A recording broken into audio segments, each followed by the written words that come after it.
Hi dears. അപ്പോൾ ഇന്ന് നമ്മൾ തയ്യാറാക്കി എടുക്കാൻ പോകുന്ന നമ്മുടെ ചാനലിൽ ഏറ്റവും കൂടുതൽ റിക്വസ്റ്റ് വന്നിട്ടുണ്ടായിരുന്ന പിസ്താഷ്യോ കേക്കിൻ്റെ റെസിപ്പിയാണ്.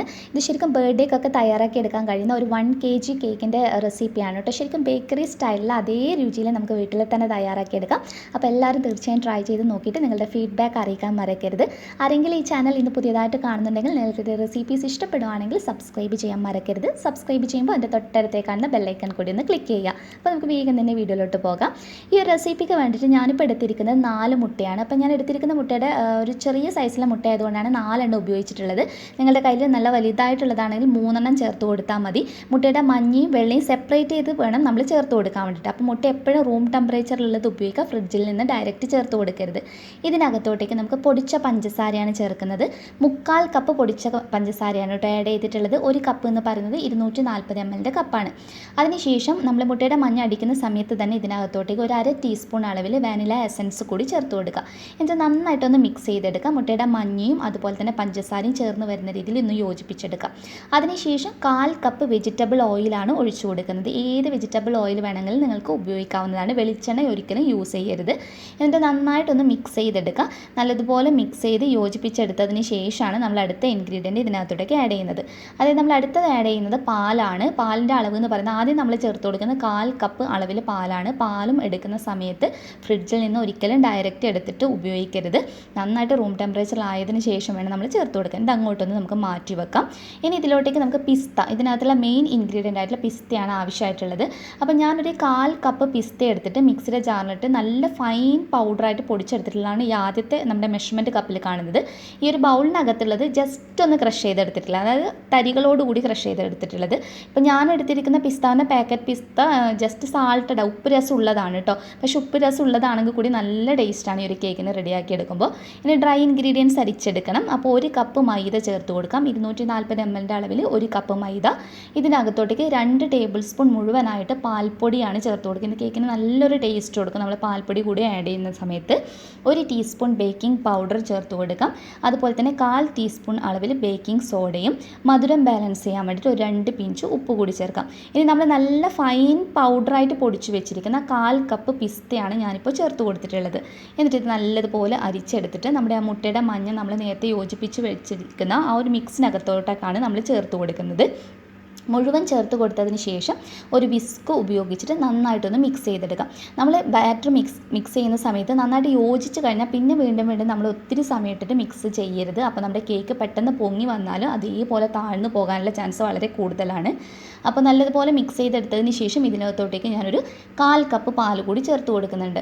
അപ്പോൾ ഈ ഒരു സമയത്ത് നിങ്ങൾ ചേർക്കുന്ന പാല് ബാറ്ററിൻ്റെ കൺസിസ്റ്റൻസി നോക്കിയിട്ട് വേണം ചേർക്കാൻ. ഇപ്പോൾ ബാറ്റർ നല്ല ടൈറ്റായിട്ടാണുള്ളത്, അതുകൊണ്ട് ഞാൻ 1/4 കപ്പ് അളവിൽ ചേർത്ത് കൊടുത്തിട്ടുണ്ട്. ചിലപ്പോൾ നിങ്ങൾ എടുത്തിരിക്കുന്ന മുട്ടയുടെ അളവ് നല്ല വലിയ സൈസിലെ മുട്ടയാണെങ്കിൽ നിങ്ങൾക്ക് ചിലപ്പോൾ ഇത്ര അളവിൽ ചേർത്ത് കൊടുക്കേണ്ടി വരില്ല. അപ്പോൾ അതൊന്ന് പ്രത്യേകം ശ്രദ്ധിച്ചിട്ട് വേണം ചേർത്ത് കൊടുക്കാൻ വേണ്ടിയിട്ട്. ഇതിപ്പോൾ ബാറ്റർ കണ്ടില്ല, ഈ ഒരു കൺസിസ്റ്റൻസിയിൽ റെഡിയാക്കി എടുത്തിട്ടുണ്ട്. ഇനി നമുക്ക് ഇതിനകത്തോട്ടേക്ക് പിസ്ത എസൻസ് ആണ് ആവശ്യമായിട്ടുള്ളത്. അപ്പോൾ ഇത് നാട്ടിൽ അവൈലബിൾ ആയിട്ടുള്ള ഒരു ബ്രാൻഡാണ്. ഇതിപ്പോൾ ഞാൻ നാട്ടിൽ നിന്ന് വാങ്ങിച്ചിട്ടുണ്ടായിരുന്നതായിരുന്നു. പിന്നെ നമുക്ക് ഫുഡ് കളർ, ഗ്രീൻ ഫുഡ് കളറാണ് ആവശ്യമായിട്ടുള്ളത്. അപ്പോൾ ഗ്രീൻ ഫുഡ് കളർ കയ്യിലില്ലാത്തവർക്ക് ജസ്റ്റ് ബ്ലൂ കളറും അതുപോലെ തന്നെ യെല്ലോ കളറും രണ്ടും കൂടി ഒന്ന് മിക്സ് ചെയ്തിട്ട് ഗ്രീൻ കളറാക്കി റെഡിയാക്കി എടുത്തിട്ട് അങ്ങനെ വേണമെങ്കിലും ചെയ്തെടുക്കാവുന്നതാണ് കേട്ടോ. അപ്പോൾ നമുക്കിതിന് ആവശ്യാനുസരണം ഇതിനകത്തോട്ടേക്ക് ചേർത്ത് കൊടുക്കുക. ഇതൊന്നും നമ്മൾ കൂടുതൽ ഉപയോഗിക്കരുത്. ഞാനിപ്പോൾ ഫുഡ് കളർ ആദ്യം ചേർത്ത് കൊടുത്തില്ല, പിസ്ത എസൻസ് ആണ്, ഒരു 2 ഡ്രോപ്പ് മാത്രമാണ് ആഡ് ചെയ്യുന്നത്. ഫുഡ് കളർ വളരെ കുറച്ച് മാത്രമേ ചേർത്ത് കൊടുക്കുന്നുള്ളൂ, കാരണം പിസ്ത എസൻസിൽ തന്നെ ചെറിയൊരു കളറുണ്ട്. അപ്പോൾ ഫുഡ് കളർ ഞാൻ അധികം ഒന്നും ആഡ് ചെയ്തിട്ടില്ല. അപ്പോൾ നിങ്ങൾക്ക് നല്ല കളർഫുള്ളായിട്ട് വേണമെന്നുണ്ടെങ്കിൽ മാത്രം കൂടുതൽ ഉപയോഗിച്ചാൽ മതി. പിന്നെ നമ്മൾ ഓൾറെഡി മിക്സ് ചെയ്തിട്ടുള്ള ബാറ്ററാണ്, അപ്പോൾ ഒത്തിരി സമയം നമ്മളിനി ഇളക്കി കൊടുക്കേണ്ട ആവശ്യമില്ല. ജസ്റ്റ് ആ ഒരു കളറും എസൻസും ഒന്ന് യോജിച്ച് വരുന്ന രീതിയിൽ മാത്രം ഒന്ന് മിക്സ് ചെയ്തെടുക്കാം. ഇതിപ്പോൾ നല്ലതുപോലെ റെഡിയായി വന്നിട്ടുണ്ട്. ഇനി നമ്മൾ ചെയ്യേണ്ടത് നമ്മൾ നേരത്തെ മാറ്റി വെച്ചിരിക്കുന്ന മുട്ടയുടെ വെള്ള ഒന്ന് അടിച്ചെടുക്കുകയാണ് വേണ്ടത്. അപ്പോൾ അതിന് വേണ്ടിയിട്ട് ഞാനിപ്പോൾ ഒരു ബൗളിനകത്തോട്ടേക്ക് മുട്ടയുടെ വെള്ള ചേർത്തിട്ടുള്ളതാണ്. അപ്പോൾ ഒരിക്കലും മഞ്ഞ ഇതിനകത്ത് മിക്സ് ആകരുത് കേട്ടോ. അപ്പോൾ ഒരിക്കലും നമുക്ക് നല്ല രീതിയിൽ ഇത് പെർഫെക്റ്റ് ആയിട്ട് ബീറ്റ് ചെയ്തെടുക്കാൻ കഴിയില്ല. അപ്പോൾ ഞാനിപ്പോൾ ഇലക്ട്രിക് ബീറ്റർ വെച്ചിട്ടാണ് ബീറ്റ് ചെയ്യുന്നത് കാണിക്കുന്നത്. ഇൻ കേസ് നിങ്ങളുടെ കയ്യിൽ ബീറ്റർ ഇല്ല എന്നാണെങ്കിൽ വിസ്ക് വെച്ച് ചെയ്യുന്ന ഒരു എങ്ങനെയാണ് ചെയ്യേണ്ടത് എന്നുള്ള ഒരു വീഡിയോ നമ്മൾ മുന്നേ ഇട്ടിട്ടുണ്ടായിരുന്നു. സ്നോ പുഡിങ്ങിൽ അത് ഡീറ്റെയിൽ ആയിട്ട് കാണിക്കുന്നുണ്ട്. അപ്പോൾ അതിൻ്റെ ലിങ്ക് ഞാനൊന്ന് ഡിസ്ക്രിപ്ഷൻ ബോക്സിനകത്ത് കൊടുക്കാം. ഇനി ഇതിലോട്ടൊക്കെ നമുക്ക് പൊടിച്ച പഞ്ചസാര ചേർത്ത് കൊടുക്കാം. പൊടിച്ച പഞ്ചസാര ഇപ്പോൾ നിങ്ങൾ എത്രയാണോ മധുരം, ഞാനിപ്പോൾ ചേർത്ത് കൊടുക്കുന്നത് 1/4 കപ്പ് പൊടിച്ച പഞ്ചസാരയാണ് കേട്ടോ ആഡ് ചെയ്തിട്ടുള്ളത്. നമ്മൾ മറ്റേ ബാറ്ററിനകത്തോട്ടേക്ക് 1/4 കപ്പ് പൊടിച്ച പഞ്ചസാരയും ഈ മുട്ടയുടെ വെള്ളയിലോട്ടേക്ക് 1/4 കപ്പ് പൊടിച്ച പഞ്ചസാരയാണ് ചേർത്ത് കൊടുക്കുന്നത്. ഒന്ന് പതഞ്ഞ് വരുന്ന സമയത്ത് മാത്രം പൊടിച്ച പഞ്ചസാര ആഡ് ചെയ്ത് കൊടുത്താൽ മതി. കുറച്ചായിട്ട് വേണം നമ്മളെപ്പോഴും ചേർത്ത് കൊടുക്കാൻ വേണ്ടിയിട്ട്. അപ്പോൾ ഞാനൊരു ഇത്തിരി എസൻസ് കൂടി ആഡ് ചെയ്തിട്ടുണ്ട്. ഒരു ഡ്രോപ്പ് എസൻസ് മാത്രമേ ചേർത്ത് കൊടുത്തിട്ടുള്ളൂ കേട്ടോ, കൂടുതലൊന്നും ഉപയോഗിച്ചിട്ടില്ല. അപ്പോൾ ജസ്റ്റ് ഒരു ഡ്രോപ്പ് ചേർത്ത് നല്ലതുപോലെ പതഞ്ഞ് ഈ ഒരു പാകത്തിന് റെഡിയാക്കി എടുക്കണം. ഇനി നമ്മളിത് മുട്ടയുടെ മഞ്ഞ നമ്മൾ നേരത്തെ ആഡ് ചെയ്ത് വെച്ചിരിക്കുന്ന ആ മിക്സിനകത്തോട്ടേക്ക് ചേർത്ത് കൊടുക്കണം. അപ്പോൾ ആഡ് ചെയ്യുമ്പോൾ നമ്മൾ ശ്രദ്ധിക്കാനുള്ള ഒരു കാര്യം, ഒരിക്കലും ഒരുമിച്ചിട്ട് ആ മുട്ടയുടെ വെള്ളം മുഴുവനായിട്ട് ഇതിനകത്തോട്ടേക്ക് ചേർത്ത് കൊടുക്കരുത്. ഓരോ തവണയും നമ്മൾ ചേർത്ത് കൊടുത്തതിന് ശേഷം വളരെ പതുക്കെ വേണം നമ്മളിത് ഫോൾഡ് ചെയ്തെടുക്കാൻ വേണ്ടി. ഇത് ഒത്തിരി പേര് ചോദിച്ചിട്ടുള്ളൊരു ഡൗട്ടാണ് നമ്മുടെ കേക്ക് ടിപ്സ് ആൻഡ് ട്രിക്സിനകത്ത്. അതായത് മുട്ടയുടെ വെള്ളം ചേർത്തിട്ട് നമ്മൾ ഓവർ മിക്സ് ചെയ്ത് കഴിഞ്ഞ് കഴിഞ്ഞാൽ നമ്മുടെ കേക്ക് ഒട്ടും തന്നെ പൊങ്ങി വരില്ല. അപ്പോൾ അതൊന്ന് നല്ല രീതിയിൽ ശ്രദ്ധിക്കുക. നമ്മൾ ഇതുപോലെ ബാച്ചായിട്ട് കുറച്ചായി ചേർത്തിട്ട് നമ്മൾ മിക്സ് ചെയ്തെടുക്കുകയാണെങ്കിൽ നമ്മുടെ കേക്കിന് അത്യാവശ്യം നല്ല ഹൈറ്റിൽ തന്നെ നമുക്ക് കേക്ക് റെഡിയാക്കി എടുക്കാൻ കഴിയും. മിക്കവരും പറയുന്നതാണ് കേക്കിന് ഒട്ടും ഹൈറ്റ് കിട്ടുന്നില്ല എന്നുള്ളത്. അപ്പോൾ നിങ്ങളുടെ മുട്ടയുടെ മഞ്ഞയും വെള്ളയും ഇതുപോലെ സെപ്പറേറ്റ് ചെയ്തിട്ട് ഇതുപോലെ കുറച്ചായി ചേർത്തിട്ട് മുട്ട ഒരിക്കലും ഓവർ മിക്സ് ചെയ്യാതെ ഇതുപോലെ വേണം റെഡിയാക്കി എടുക്കാൻ വേണ്ടിയിട്ട്. അപ്പോൾ നന്നായിട്ടൊന്ന് മിക്സ് ചെയ്തിട്ട് ഞാനൊന്ന് യോജിപ്പിച്ചെടുത്തിട്ടുണ്ട്. ഇനി നമുക്കിത് ബേക്കിംഗ് ട്രേക്കകത്തോട്ടേക്ക് ചേർത്ത് കൊടുക്കുകയാണ് വേണ്ടത്. അപ്പോൾ ഞാനിപ്പോൾ പ്രഷർ കുക്കറാണ് കേട്ടോ ഉപയോഗിക്കുന്നത്. ഇതിൻ്റെ താഴെ ഭാഗത്തായിട്ട് കുറച്ച് ഓയിൽ വെച്ച് ഗ്രീസ് ചെയ്തിട്ടുണ്ട്. സൈഡിലും ഓയിൽ വെച്ച് ഗ്രീസ് ചെയ്തതിന് ശേഷം ഒരു ബട്ടർ പേപ്പറാണ് വെച്ച് കൊടുത്തിട്ടുള്ളത്. ഇനി നമ്മുടെ ബാറ്റർ ഇതിനകത്തോട്ടേക്ക് ഒഴിച്ചു കൊടുക്കാം. നിങ്ങൾ ബേക്കിംഗ് ട്രേക്കകത്താണ് ചെയ്യാൻ ആഗ്രഹിക്കുന്നതെങ്കിൽ ഏകദേശം 8.5 ഉള്ള ബേക്കിംഗ് ട്രേ വേണം കേട്ടോ ഇതിന് വേണ്ടി യൂസ് ചെയ്യാൻ വേണ്ടിയിട്ട്. ഞാനിപ്പം ഈ പ്രഷർ കുക്കറിനകത്ത് ചെയ്യാനുള്ള ഒരു കാരണം തന്നെ ഇത് നല്ല ഹൈറ്റിൽ നമുക്ക് 3 ലിറ്ററിൻ്റെ കുക്കറാണ് കേട്ടോ ഇത്. അപ്പോൾ നല്ല ഹൈറ്റിൽ നമുക്ക് റെഡിയായി കിട്ടും. അപ്പോൾ ഞാൻ ലാസ്റ്റ് ചെയ്ത് കാണുമ്പോൾ നിങ്ങൾക്ക് മനസ്സിലാകും. പക്ഷേ ബേക്കിംഗ് ടൈം മാത്രം നമ്മളൊന്ന് പ്രത്യേകം ശ്രദ്ധിക്കണം. കാരണം ഇതിൻ്റെ കുക്കർ ആയതുകൊണ്ട് തന്നെ. അപ്പോൾ ജസ്റ്റ് ഞാനൊരു സ്റ്റിക്ക് വെച്ചിട്ട് എയർ ബബിൾസൊക്കെ കളഞ്ഞിട്ടുണ്ട്.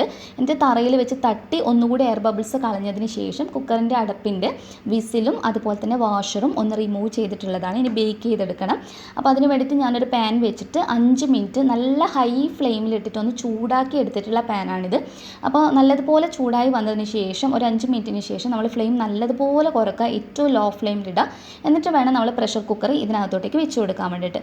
അതിനുശേഷം നമ്മൾ ബേക്ക് ചെയ്തെടുക്കുന്ന സമയം പ്രഷർ കുക്കർ ഈ 3 ലിറ്ററിൻ്റെ ഒക്കെ കുക്കറിനകത്താണ് നിങ്ങൾ ചെയ്തെടുക്കുന്നതെങ്കിൽ ഒരു 40 മിനിറ്റിന് ശേഷം മാത്രം തുറന്ന് നോക്കുക. അതിന് മുന്നേ തുറന്ന് കഴിഞ്ഞ് കഴിഞ്ഞാൽ കേക്ക് പെട്ടെന്ന് തന്നെ താഴ്ന്നു പോകാനുള്ള ചാൻസ് വളരെ കൂടുതലാണ്. ഇനി നിങ്ങൾ ബേക്കിംഗ് ട്രേയിലാണ് ബേക്ക് ചെയ്യുന്നതെങ്കിൽ ഒരു 30 മിനിറ്റിന് ശേഷം നിങ്ങൾക്ക് തുറന്ന് നോക്കാവുന്നതാണ് കേട്ടോ. 30 മിനിറ്റ് ഒക്കെ ആകുമ്പോഴത്തേക്ക് തന്നെ ഒരു 8.5 ഇഞ്ച് ട്രേയിലൊക്കെയാണ് നിങ്ങൾ ചെയ്യുന്നതെങ്കിൽ 30 മിനിറ്റ് ആകുമ്പോഴത്തേക്ക് തന്നെ നല്ലതുപോലെ ബേക്കായിട്ട് കിട്ടും.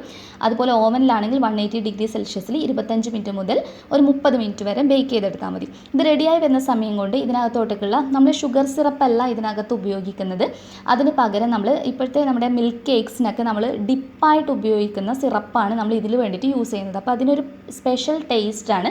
അപ്പോൾ അതിന് വേണ്ടിയിട്ട് ഞാനിപ്പോൾ ഒരു 1/2 കപ്പ് പാൽ എടുത്തിട്ടുണ്ട്. അപ്പോൾ നിങ്ങൾക്ക് വേണമെങ്കിൽ ജസ്റ്റ് ഷുഗർ സിറപ്പ് വെച്ചിട്ട് വേണമെങ്കിൽ ചെയ്യാം കേട്ടോ. നമ്മളിപ്പോൾ കുറച്ചുകൂടി ടേസ്റ്റ് ആവാൻ വേണ്ടിയിട്ട് ഒന്നുകൂടി നല്ല രീതിയിൽ റെഡിയാക്കി എടുക്കുന്നതാണ്. അപ്പോൾ 1/2 കപ്പ് പാലിനകത്തോട്ടേക്ക് ഇതിപ്പോൾ വീട്ടിൽ തന്നെ ഉണ്ടാക്കിയെടുത്തിട്ടുള്ള കണ്ടൻസ്ഡ് മിൽക്ക് മെയ്ഡാണ്. അപ്പോൾ അത് ഞാനൊരു 2.5 ടേബിൾ സ്പൂണിനടുത്ത് മിൽക്ക് മെയ്ഡും ബാക്കി പഞ്ചസാരയാണ് ചേർത്ത് കൊടുക്കുന്നത്. അപ്പോൾ മുഴുവനായിട്ട് നിങ്ങൾക്ക് വേണമെങ്കിൽ കണ്ടൻസ്ഡ് മിൽക്ക് തന്നെ ചേർത്ത് കൊടുക്കാവുന്നതാണ്. അപ്പോൾ ഇതൊന്നും നിങ്ങളുടെ കയ്യിലില്ല എന്നാണെങ്കിൽ ജസ്റ്റ് നമ്മുടെ പഞ്ചസാരയും വെള്ളവും കൂടിയുള്ള സാധാരണ ഷുഗർ സിറപ്പ് ഒഴിച്ചു കൊടുത്തിട്ട് റെഡിയാക്കി എടുത്താൽ മതി. ഇതിലോട്ടേക്ക് ഞാൻ ഒരു ഡ്രോപ്പ് എന്ന് പറയാൻ പറ്റില്ല, അതിലും ഒരിത്തിരി മാത്രം എസൻസ്, പിസ്ത എസൻസ് ചേർത്തിട്ട് ഒന്ന് റെഡിയാക്കി എടുത്തിട്ടുള്ളതാണ്. ഇനി നല്ലതുപോലെ മിക്സ് ചെയ്തെടുത്തതിന് ശേഷം ഇത് നമുക്ക് ഫ്രിഡ്ജിനകത്തോട്ടേക്ക് വെക്കാം. അപ്പോൾ നമ്മുടെ കേക്ക് ബേക്ക് ചെയ്യാൻ വെച്ചിട്ട് ഇപ്പോൾ 40 മിനിറ്റ് കഴിഞ്ഞിട്ടുണ്ട്. 40 മിനിറ്റ് ആകുമ്പോഴത്തേക്ക് കേക്ക് നല്ല രീതിയിൽ നമുക്ക് റെഡിയായി കിട്ടിയിട്ടുണ്ട്. അപ്പോൾ എപ്പോഴും നിങ്ങൾ ശ്രദ്ധിക്കുക, കുക്കറിനകത്ത് ചെയ്തെടുക്കുന്നതാണെങ്കിൽ ഒരു 40 മിനിറ്റിന് ശേഷം ഏറ്റവും ലോ ഫ്ലെയിമിലിട്ട് ചെയ്തതിന് ശേഷം 40 മിനിറ്റ് കഴിഞ്ഞിട്ട് മാത്രം തുറക്കുക. സ്റ്റിക്ക് നല്ല ക്ലിയറായി വന്നിട്ടുണ്ട്. ഇത് കംപ്ലീറ്റ് ആയിട്ടൊന്ന് ചൂടാറാൻ വേണ്ടിയിട്ട് വെക്കാം. ആ ഒരു സമയം കൊണ്ട് ക്രീം ഒന്ന് റെഡിയാക്കി എടുക്കണം. അപ്പോൾ ഒരു ബൗള് ഞാൻ നല്ലതുപോലെ ബൗളും അതുപോലെ തന്നെ ബീറ്ററിൻ്റെ ബ്ലേഡും ഫ്രീസറിനകത്ത് വെച്ചിട്ട് ഒരു അരമണിക്കൂറിനടുത്ത് തണുപ്പിച്ചെടുത്തിട്ടുള്ളതാണ് കേട്ടോ. അപ്പോൾ നല്ലതുപോലെ തണുത്ത് കിട്ടിയിട്ടുണ്ട്. വിസ്ക ഉപയോഗിക്കണമെങ്കിൽ വിസ്ക് തണുപ്പിച്ചെടുക്കാം. നമ്മളിന്ന് ക്രീം ചീസ് ഫ്രോസ്റ്റിംഗ് ആണ് ഈ ഒരു കേക്കിന് ചെയ്തെടുക്കുന്നത്. നിങ്ങൾക്ക് ക്രീം ചീസ് താല്പര്യം ഇല്ല എന്നാണെങ്കിൽ ജസ്റ്റ് വിപ്ഡ് ക്രീം വെച്ചിട്ട് മാത്രം ചെയ്തെടുക്കാം. ക്രീം ചീസ് ആകുമ്പോൾ ഒന്നുകൂടി ടേസ്റ്റി ആയിരിക്കും. 1/4 കപ്പ് ക്രീം ചീസാണ് ഞാൻ എടുത്തിട്ടുള്ളത്. ഈ ക്രീം ചീസ് നമ്മൾ ഫ്രിഡ്ജിൽ നിന്ന് കുറച്ച് മുന്നേ എടുത്ത് പുറത്ത് വെക്കുക. എന്നിട്ട് നമ്മൾ നല്ലതുപോലെ ബീറ്റ് ചെയ്തെടുക്കുക. ഒരു 2-3 മിനിറ്റ് ബീറ്റ് ചെയ്യുമ്പോഴത്തേക്ക് തന്നെ ഇത് നല്ല സോഫ്റ്റായിട്ട് വരും. ആ ഒരു സ്റ്റേജ് ആകുമ്പോൾ നമ്മൾ ഇതിനകത്തോട്ടേക്ക് പൊടിച്ച പഞ്ചസാരയാണ് ചേർക്കുന്നത്. നിങ്ങൾ ഉപയോഗിക്കുന്ന വിപ്പിംഗ് ക്രീമിന് നല്ല മധുരം ഉണ്ടെങ്കിൽ ഇവിടെ കൂടുതൽ പഞ്ചസാര ചേർത്ത് കൊടുക്കേണ്ട ആവശ്യമില്ല. ഞാനിപ്പോൾ ഒരു 3 ടേബിൾ സ്പൂൺ പൊടിച്ച പഞ്ചസാരയാണ് ചേർക്കുന്നത്. അപ്പോൾ നിങ്ങളുടെ മധുരത്തിനനുസരിച്ചിട്ട് അത് നിങ്ങൾക്ക് അഡ്ജസ്റ്റ് ചെയ്തിട്ട് ചേർത്ത് കൊടുക്കാവുന്നതാണ് കേട്ടോ. അപ്പോൾ ഞാൻ നന്നായി നന്നായിട്ടൊന്ന് ബീറ്റ് ചെയ്തിട്ട് ഇതുപോലെ റെഡിയാക്കി എടുത്തിട്ടുണ്ട്. ഇനി നമുക്ക് വിപ്പിംഗ് ക്രീമാണ് ഇതിനകത്തോട്ടേക്ക് ആവശ്യമായിട്ടുള്ളത്. ഞാനിപ്പോൾ വിപ്പിംഗ് ക്രീം പൗഡറാണ് ഉപയോഗിക്കുന്നത്. ഈ ക്രീം ഡിലൈറ്റിൻ്റെ ഈ ഒരു പ്രൊഡക്റ്റിൻ്റെ 2 പാക്കറ്റ് ഞാൻ യൂസ് ചെയ്യുന്നുണ്ട്. ഇപ്പോൾ 2 പാക്കറ്റിൻ്റെ ആവശ്യം ശരിക്കും ഇല്ല കേട്ടോ. ഒരു പാക്കറ്റും മറ്റേ പാക്കറ്റിൻ്റെ ശരിക്കും ഒരു പകുതി ഭാഗം മാത്രം മതി നമുക്ക്. അപ്പോൾ അത് നിങ്ങൾ നോക്കിയിട്ട് ചെയ്തെടുക്കുക. ഇനി വിപ്പിംഗ് ക്രീം ആയിട്ടാണ് നിങ്ങൾ ഉപയോഗിക്കുന്നതെങ്കിൽ 1/4 കപ്പ് വിപ്പിംഗ് ക്രീമാണ് നമുക്ക് ഈ ഒരു കേക്ക് ഫ്രോസ്റ്റ് ചെയ്യാൻ ആവശ്യമായിട്ടുണ്ടാകുക. അപ്പോൾ ഞാനിതിപ്പോൾ 2 പാക്കറ്റ് ഉപയോഗിക്കുന്നത് എനിക്ക് വേറൊരു റെസിപ്പി കൂടി ആവശ്യമായിട്ടുള്ളത് കൊണ്ട് 2 പാക്കറ്റും എടുത്തിട്ടുണ്ടെന്നേ ഉള്ളൂ. അപ്പോൾ നിങ്ങൾ കേക്ക് ചെയ്തെടുക്കുന്ന സമയത്ത് പൗഡറായിട്ടാണ് ഉപയോഗിക്കുന്നതെങ്കിൽ ഒരു പാക്കറ്റും നമ്മൾ അടുത്ത പാക്കറ്റിൻ്റെ ഒരു പകുതി ഭാഗവും യൂസ് ചെയ്താൽ മതി. ഇതിനകത്തോട്ടേക്ക് 125 ml ആണ് ഒരു പാക്കറ്റിന് നമ്മൾ ചേർത്ത് കൊടുക്കുന്ന പാലിൻ്റെ അളവ്. അപ്പോൾ ശരിക്കും 250 ml പാലാണ് വേണ്ടത്. പക്ഷേ ഞാൻ എപ്പോഴും അതിൽ നിന്ന് കുറച്ച് കുറവായിട്ട് 240 ml പാൽ മാത്രമേ ഉപയോഗിക്കാറുള്ളൂ. അപ്പോഴാണ് എനിക്ക് ഇത് എപ്പോഴും കറക്റ്റായിട്ട് തോന്നിയിട്ടുള്ളത്. അപ്പോൾ നിങ്ങളിപ്പോൾ 250 ml ആണെങ്കിൽ അതിൽ നിന്നൊരു 10 ml എങ്കിലും കുറച്ചിട്ട് ചെയ്തെടുക്കുകയാണെങ്കിൽ ഒന്നും കൂടി പെർഫെക്റ്റ് ആയിട്ട് നമുക്കിത് കിട്ടുന്നുണ്ട്. വിപ്പിംഗ് ക്രീം പൗഡർ ആകുന്ന സമയത്താണ് കേട്ടോ പറയുന്നത്. അപ്പോൾ ഇത് ഞാൻ നല്ലതുപോലെ ബീറ്റ് ചെയ്തിട്ട് നല്ല സ്റ്റിഫ് പീക്സ് ആകുന്ന ഈ ഒരു രീതിയിലോട്ടേക്ക് ഒന്ന് റെഡിയാക്കി എടുത്തിട്ടുണ്ട്. ഇനി നമ്മൾ ചെയ്യേണ്ടത് ഇത് പൈപ്പിംഗ് ബാഗിനകത്തോട്ടേക്ക് മാറ്റണം. നമുക്ക് ഇഷ്ടമുള്ള രീതിയിൽ ഡെക്കറേറ്റ് ചെയ്തെടുക്കുന്നതൊക്കെ നമ്മൾ പൈപ്പിംഗ് ബാഗിനകത്തോട്ടേക്ക് മാറ്റിയിട്ടാണ്. അപ്പോൾ ഞാൻ കുറച്ച് ക്രീം മാത്രം ഒരു ബൗളിനകത്തോട്ടേക്ക് മാറ്റിയിട്ടുണ്ട്. അതിനകത്തോട്ടേക്ക് ഞാൻ ഫുഡ് കളറാണ് ചേർത്ത് കൊടുത്തിട്ടുള്ളത്. എസൻസ് അല്ല, food colour, green food colour ചേർത്ത് കൊടുത്തിട്ട് ഒന്ന് മിക്സ് ചെയ്തെടുത്തിട്ടുള്ളതാണ്. അപ്പോൾ ഇത് നമ്മൾ ലാസ്റ്റ് കേക്ക് ഡെക്കറേറ്റ് ചെയ്യാൻ വേണ്ടിയിട്ട് ആവശ്യമുള്ളതാണ്. അപ്പോൾ അതുകൊണ്ട് തന്നെ നമുക്ക് ജസ്റ്റ് ഒരു പൈപ്പിംഗ് ബാഗിനകത്തോട്ടേക്ക്. അപ്പോൾ ഞാനിവിടെ ഉപയോഗിക്കുന്നത് സിമ്പിളായിട്ട് എല്ലാവരുടെ കയ്യിലും ഉണ്ടാകുന്ന റൗണ്ട് ടിപ്പ് നോസിൽ മാത്രമാണ് ഇപ്പോൾ യൂസ് ചെയ്തിട്ടുള്ളത്. അപ്പോൾ ഇനി നമ്മൾ ഈ പൈപ്പിംഗ് ബാഗിനകത്തോട്ടേക്ക് നമ്മുടെ ഈ ഒരു ക്രീം മുഴുവനായിട്ടും ഒന്ന് ചേർത്ത് കൊടുക്കാം. അപ്പോൾ ഇതിവിടെ റെഡി ആയിട്ടുണ്ട്. ഇനി നമ്മൾ ജസ്റ്റ് കേക്ക് ഒന്ന് കട്ട് ചെയ്തെടുത്ത് ലെവൽ ചെയ്തെടുക്കുകയാണ് വേണ്ടത്. അപ്പോൾ നമ്മുടെ കുക്കറിനകത്ത് നല്ലതുപോലെ ചൂടാറി വന്ന കേക്കാണ്. ജസ്റ്റ് സ്പൂൺ വെച്ചിട്ട് ഇതുപോലൊന്ന് വിട്ടുകൊടുത്താൽ മതി. അപ്പോൾ കേക്ക് കണ്ടില്ലേ, നല്ല രീതിയിൽ പൊങ്ങി അത്യാവശ്യം നന്നായിട്ട് തന്നെ നമ്മൾ നല്ല ഹൈറ്റിൽ കേക്ക് റെഡിയായി കിട്ടിയിട്ടുണ്ട്. അപ്പോൾ താഴ്ഭാഗത്തുള്ള ബട്ടർ പേപ്പറൊക്കെ നമുക്കൊന്ന് റിമൂവ് ചെയ്യാം. അതുപോലെ ഈ ഒരു കേക്ക് നല്ല സൂപ്പർ സോഫ്റ്റാണ് കേട്ടോ. നിങ്ങൾക്ക് കാണുമ്പോൾ തന്നെ മനസ്സിലാകുന്നുണ്ടാകും. നല്ല പെർഫെക്റ്റ് ആയിട്ട് നമുക്കിതുപോലെ കുക്കറിനകത്ത് തന്നെ ചെയ്തെടുക്കാവുന്നതാണ്. അപ്പോൾ ഇനി നമ്മളിത് കട്ട് ചെയ്തെടുക്കുകയാണ് വേണ്ടത്. അപ്പോൾ ഈ ഒരു ഹൈറ്റിൽ ശരിക്കും നിങ്ങൾക്കൊരു 4 ലെയേഴ്സ് വരെ കട്ട് ചെയ്തെടുക്കാവുന്നതാണ്. ഞാനിപ്പോൾ കറക്റ്റ് ഒരു 3 ലെയറായിട്ടാണ് ഇതൊന്നും ചെയ്തെടുക്കുന്നത്. അപ്പോൾ ഒന്നുകിൽ ലെവലർ വെച്ചിട്ട് നിങ്ങൾക്ക് മുറിച്ചെടുക്കാവുന്നതാണ്. അപ്പോൾ ഞാനിപ്പോൾ ത്രെഡാണ് എപ്പോഴും യൂസ് ചെയ്യാറ്. അപ്പോൾ ഞാൻ മിക്ക വീഡിയോസിനകത്തും കാണിച്ചിട്ടുണ്ട് ഈ ത്രെഡ് വെച്ച് കട്ട് ചെയ്യുന്നത്. ആദ്യം നമ്മൾ ജസ്റ്റ് ഒന്ന് മാർക്ക് ചെയ്താൽ മതി കത്തി വെച്ചിട്ട്. എത്ര ലെയേഴ്സാണോ നിങ്ങൾ കട്ട് ചെയ്യുന്നത് അതിനനുസരിച്ചിട്ട് മാർക്ക് ചെയ്യുക. അപ്പോൾ 3 ലെയേഴ്സായിട്ടും ഞാൻ മാർക്ക് ചെയ്തിട്ടുണ്ട്. അപ്പോൾ ത്രെഡ് നമ്മൾ 2 സൈഡിലോട്ടേക്ക് ഇതുപോലെ പ്രഷർ കൊടുത്തിട്ടൊന്ന് വലിച്ചു കൊടുത്താൽ മതി. അപ്പോൾ ഞാൻ 3 ലെയേഴ്സായിട്ട് ഇതൊന്ന് മുറിച്ചെടുത്തിട്ടുണ്ട്. കണ്ടില്ലേ, നമ്മുടെ കേക്ക് നല്ല സോഫ്റ്റായിട്ട് നല്ല രീതിയിൽ നമുക്ക് ലെയറായിട്ട് റെഡിയായി കിട്ടിയിട്ടുണ്ട്. ഇനി ഇതിൻ്റെ സൈഡ് ഭാഗം, ഈ കേക്കിൻ്റെ ഈ സൈഡിലുള്ള ഈ ബ്രൗൺ കളറൊക്കെ നമുക്കൊന്ന് കട്ട് ചെയ്ത് മാറ്റാം. അപ്പോൾ 3ഉം ഞാൻ കട്ട് ചെയ്ത് ലെവൽ ചെയ്ത് എടുത്തിട്ടുള്ളതാണ്. നമ്മുടെ കേക്കിൻ്റെ ഏറ്റവും താഴെ വെച്ചിട്ടുള്ള ഭാഗത്തിൻ്റെ സൈഡ്, അതാണ് ഞാൻ മിഡിലായിട്ട് യൂസ് ചെയ്തിട്ടുള്ളത്. കണ്ടില്ല, നമ്മൾ കേക്കിൻ്റെ ഏറ്റവും താഴെ ഭാഗത്തുള്ള ഭാഗം മിഡിലായിട്ട് യൂസ് ചെയ്തിട്ടുണ്ട്. ഏറ്റവും ടോപ്പിലായിട്ടുള്ള ലെയറാണ് കേക്കിൻ്റെ ഏറ്റവും താഴെ നമ്മൾ വെച്ച് കൊടുത്തിട്ടുള്ളത്. അപ്പോൾ നിങ്ങൾക്ക് നിങ്ങളുടെ ഇഷ്ടത്തിനനുസരിച്ചിട്ട് അഡ്ജസ്റ്റ് ചെയ്തെടുക്കാവുന്നതാണ് കേട്ടോ. കുറച്ച് വിപ്ഡ് ക്രീം ഇതുപോലെ ഒന്ന് സ്പ്രെഡ് ചെയ്ത് കൊടുക്കാം. എന്നിട്ട് ആദ്യത്തെ ലെയർ കേക്ക് നമ്മൾ വെച്ച് കൊടുക്കാം. അതിനുശേഷം നമ്മുടെ ആ ഒരു സിറപ്പ് കംപ്ലീറ്റ് ആയിട്ട് ഇതുപോലെ ഒഴിച്ചു കൊടുത്തിട്ട് നല്ല രീതിയിൽ തന്നെ ഒഴിച്ചു കൊടുക്കാം. എന്നിട്ട് നമ്മൾ വിപ്ഡ് ക്രീമാണ് പിന്നീട് വെച്ച് കൊടുക്കുന്നത്. എന്നിട്ട് നമ്മൾ ജസ്റ്റ് ഫ്രണ്ടിലോട്ടേക്കും പിറകിലോട്ടേക്കും വരുന്ന രീതിയിൽ ടേൺ ടേബിൾ തിരിച്ചിട്ട് ഐസിങ് നൈഫ് ഉപയോഗിച്ച് ഇതുപോലെ റെഡിയാക്കി എടുക്കാം. ഇൻ കേസ് നിങ്ങളുടെ കയ്യിൽ ഐസിങ് നൈഫൊന്നും ഇല്ല, ടേൺ ടേബിൾ ഇല്ല എന്നാണെങ്കിൽ എങ്ങനെയാണ് ചെയ്തെടുക്കുന്നതെന്നുള്ള വീഡിയോ നമ്മൾ ഓൾറെഡി ഇട്ടിട്ടുണ്ടായിരുന്നു. അപ്പോൾ ഞാൻ കുറച്ച് പിസ്ത പൊടിച്ചിട്ടുള്ളതാണ് കേട്ടോ ഇതിൻ്റെ മുകൾ ഭാഗത്തായിട്ട് ചേർത്ത് കൊടുക്കുന്നത്. നമ്മൾ കുറച്ച് ഭാഗം മാത്രം ജസ്റ്റ് ക്രഷ് ചെയ്ത് വെച്ചിട്ടുണ്ടായിരുന്നു. അപ്പോൾ അടുത്ത ലെയർ നമ്മൾ വെച്ച് കൊടുത്തിട്ടുണ്ട്. അടുത്ത ലെയർ വെച്ചതിന് ശേഷം ജസ്റ്റ് ഒന്ന് ലെവൽ ചെയ്യുക. എപ്പോഴും നമ്മൾ ലെവൽ ചെയ്തിട്ട് വേണം നമ്മൾ അടുത്ത സിറപ്പ് ഒഴിച്ചു കൊടുക്കാൻ വേണ്ടിയിട്ട്. അപ്പോൾ സിറപ്പ് എപ്പോഴും ഒഴിച്ചു കൊടുക്കുന്ന സമയത്ത് നിങ്ങൾ ജസ്റ്റ് ഷുഗർ സിറപ്പ് ആണെങ്കിലും അത്യാവശ്യം നന്നായിട്ട് ഉപയോഗിക്കുന്നതാണ് ഏറ്റവും കേക്ക് നല്ല രീതിയിൽ നമുക്ക് നല്ല സോഫ്റ്റായിട്ടൊക്കെ കിട്ടുക. അപ്പോൾ ഇതുപോലെ നെക്സ്റ്റ് ലെയർ നമുക്ക് ചെയ്തെടുക്കാം. ഞാൻ പിസ്ത പൊടിച്ചത് ചേർത്ത് കൊടുത്തിട്ടുണ്ട്. ഏറ്റവും ലാസ്റ്റ് ലെയർ വെച്ച് കൊടുത്തതിന് ശേഷം ബാക്കിയുള്ള സിറപ്പ് മുഴുവനായിട്ട് നമുക്ക് ഇതിൻ്റെ മുകൾ ഭാഗത്തൊക്കെ സ്പ്രെഡ് ചെയ്തിട്ട് ഇനി നമ്മൾ വിപ്ഡ് ക്രീം വെച്ചിട്ട് കംപ്ലീറ്റ് ആയിട്ടൊന്ന് കവർ ചെയ്തെടുക്കണം. തിക്കായിട്ട് നമ്മൾ കവർ ചെയ്യേണ്ട ആവശ്യമില്ല. ആദ്യം നമ്മളൊരു തിന്നായിട്ടുള്ള കോട്ടിംഗ് ആണ് കൊടുക്കുന്നത്. ജസ്റ്റ് ഒരു തിൻ കോട്ടിംഗ് കൊടുത്തതിന് ശേഷം നമ്മൾ ഫ്രീസറിനകത്തോട്ടേക്ക് വെക്കുക. ഒരു 10 മിനിറ്റൊക്കെ വെച്ചാൽ മതി കേട്ടോ. 10 മിനിറ്റൊക്കെ വെക്കുമ്പോഴത്തേക്ക് തന്നെ ഇതൊന്ന് സെറ്റായിട്ട് വരും. അതിന് ശേഷം വേണം നമ്മൾ നെക്സ്റ്റ് കോട്ടിംഗ് എപ്പോഴും ചെയ്തെടുക്കാൻ വേണ്ടിയിട്ട്. അപ്പോഴാണ് നമുക്ക് നല്ല രീതിയിലൊന്ന് ഐസിങ് ചെയ്ത് നല്ല രീതിയിൽ റെഡിയാക്കി എടുക്കാൻ കഴിയുക. അപ്പോൾ ഞാനിത് കംപ്ലീറ്റ് ആയിട്ടൊന്ന് കവർ ചെയ്തെടുത്തതിന് ശേഷം 10 മിനിറ്റ് കഴിഞ്ഞിട്ട് ഫ്രീസറിനകത്ത് വെച്ച് തണുപ്പിച്ചതിന് ശേഷമുള്ള കേക്കാണ് കേട്ടോ ഇത്. അപ്പോൾ ഞാനത് ജസ്റ്റ് കാണിക്കാൻ വിട്ടുപോയതാണ്. ഞാൻ ജസ്റ്റ് ഫ്രീസറിനകത്ത് വെച്ച് തണുപ്പിച്ചതിന് ശേഷമുള്ള കേക്കാണ്. ഇനി നമുക്ക് ബാക്കി കാര്യങ്ങളൊന്നും ചെയ്തെടുക്കാം. അപ്പോൾ ഡെക്കറേറ്റ് ചെയ്യുന്നതൊക്കെ ഓരോരുത്തരുടെ ഐഡിയാസ് ആണ് കേട്ടോ. അപ്പോൾ ഞാൻ ജസ്റ്റ് സിമ്പിളായിട്ടുള്ളൊരു മെത്തേഡാണ് കാണിക്കുന്നത്. ജസ്റ്റ് നമ്മുടെ ഈ ഒരു റൗണ്ട് ടിപ്പ് വെച്ചിട്ട് നമ്മൾ ഇതുപോലെ ഒന്ന് ലൈൻസ് ഇട്ട് കൊടുക്കാം. അപ്പോൾ ഓരോ ലൈനും ജസ്റ്റ് കുറച്ച് സ്പേസ് ഇട്ടിട്ട് വേണം നമ്മൾ ഈ ഗ്രീൻ കളർ നമ്മൾ ചേർത്ത് കൊടുക്കുന്നത്. കണ്ടില്ലേ, ജസ്റ്റ് ആദ്യം ഒരു ലെയർ ഇട്ടു, അതിനുശേഷം കുറച്ച് സ്പേസ് കൊടുക്കുക. ആ സ്പേസിനകത്തോട്ടേക്ക് നമ്മൾ ആ ഒരു വൈറ്റ് കളർ, കളറൊന്നും ആഡ് ചെയ്യാത്ത വിപ്ഡ് ക്രീമാണ് നമ്മൾ ഇതുപോലെ പൈപ്പ് ചെയ്ത് കൊടുക്കുന്നത്. അതിനുശേഷം ഇതിപ്പോൾ ഹോം മെയ്ഡ് ആയിട്ടുള്ള സ്ക്രേപ്പറാണ്. ലിങ്ക് ഞാൻ ഡിസ്ക്രിപ്ഷൻ ബോക്സിനകത്ത് കൊടുക്കാം, ഇതെങ്ങനെയാണ് തയ്യാറാക്കിയെടുക്കുന്നത് എന്നുള്ളത്. ഒരൊറ്റ തവണ നിങ്ങൾ ഇതുപോലെ ഒന്ന് വലിച്ചു കൊടുത്താൽ മതി. അപ്പോഴത്തേക്ക് തന്നെ നമുക്ക് നല്ല ഒരു കളർ ഷെയ്ഡിൽ, 2 ഷെയ്ഡിൽ നമുക്ക് നല്ല രീതിയിലൊന്ന് റെഡിയായി കിട്ടും. എവിടെയെങ്കിലും ഫില്ലിങ്സ് ഇല്ലാന്ന് തോന്നിയാൽ ആ ഒരു പോർഷൻ മാത്രം ഒന്ന് സ്ക്രേപ്പർ ഉപയോഗിച്ചിട്ട് ഒന്ന് ലെവൽ ചെയ്തെടുത്താൽ മാത്രം മതി. ഇനി ഇത് ഞാനിപ്പോൾ ഇതിൻ്റെ മുകൾ ഭാഗത്തും ഇതേ രീതിയിൽ ഈ റൗണ്ട് ടിപ്പ് നോസിൽ ഉപയോഗിച്ചിട്ട് തന്നെ ജസ്റ്റ് ഇതുപോലെ ഒന്ന് പ്രസ് ചെയ്ത് മാത്രം കൊടുക്കുക. ചെറുതായിട്ടൊരു ബബിൾസ് പോലെ നമ്മൾ ഇതുപോലെ ഒന്ന് വെച്ച് കൊടുക്കുകയാണ്. അപ്പോൾ അതിനുശേഷം വൈറ്റ് കളർ ഇതിൻ്റെ ഇടയ്ക്കായിട്ട് ഞാനൊന്ന് ഫില്ല് ചെയ്ത് കൊടുക്കുന്നുണ്ട്. ഏറ്റവും സിമ്പിൾ മെത്തേഡാണ് കേട്ടോ. അപ്പോൾ എല്ലാവർക്കും ചെയ്തെടുക്കുകയും ചെയ്യാം വളരെ എളുപ്പത്തിൽ. അതിനുശേഷം നമ്മുടെ സ്പൂണിൻ്റെ ജസ്റ്റ് ഏറ്റവും എഡ്ജ് പോർഷനിൽ വെച്ചിട്ട് ഇതുപോലെ ഉള്ളിലോട്ടേക്ക് ഒന്ന് വിരിച്ചു കൊടുക്കാം. അപ്പോൾ ആ മിഡിലിൽ നമുക്ക് ക്രീം ജസ്റ്റ് സ്പ്രെഡ് ആവുന്നുണ്ടെങ്കിൽ അത് നമ്മൾ പിന്നീട് ഒന്ന് ലെവൽ ചെയ്തെടുത്താൽ മതി. അതുപോലെ ഗ്രീൻ കളർ ചെയ്യുന്ന സമയത്ത് ഗ്രീൻ കളർ മാത്രം സ്പൂൺ വെച്ചിട്ട് ചെയ്യുക, അതിനിടയിൽ വൈറ്റ് മിക്സ് ചെയ്യരുത്.